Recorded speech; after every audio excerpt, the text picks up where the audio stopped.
Hello everybody, this week we are going to make this piano reliable again.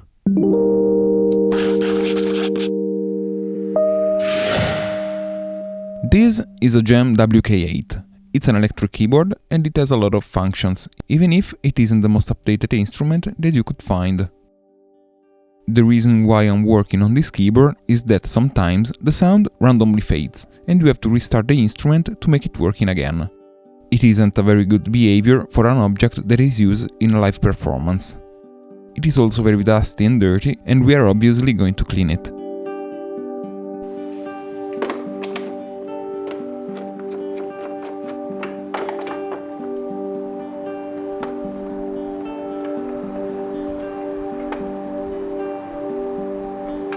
After removing and disconnecting the top, we can see that the inside is really dirty, and that we have two sections.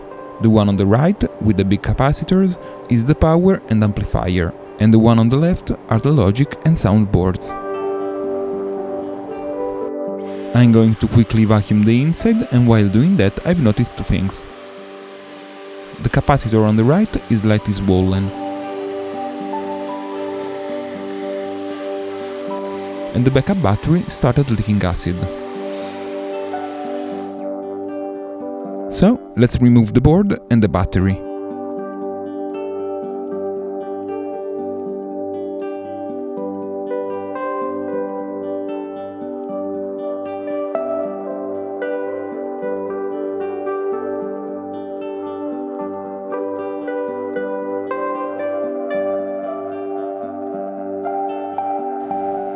We can see the model number and the leakage on the other side. Replacing the battery is pretty straightforward. You need to clean the holes from the old tin, solder the new battery, and secure everything with a zip tie.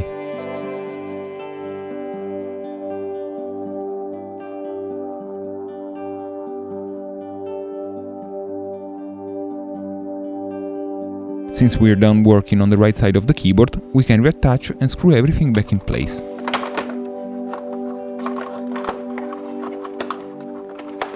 For the capacitor, I couldn't find a perfect replacement.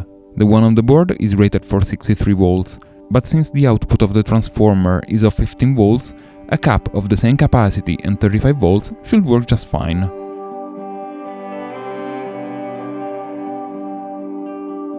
So, as we've done for the battery, I'm going to remove the board, desolder the capacitor, and solder the new one in place. Be careful, capacitors have polarity.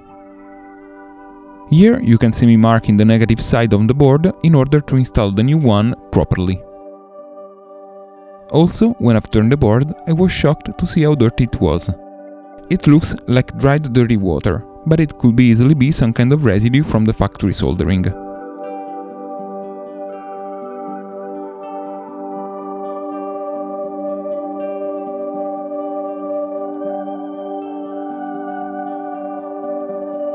After installing the new component, I've spent some time to clean the board with some contact cleaner and a toothbrush.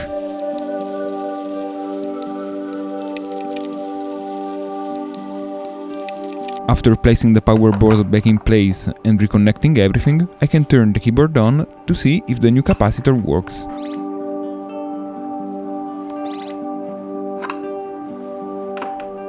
Since we don't have smoke, we can reconnect the screen and the top part of the instrument to test it thoroughly.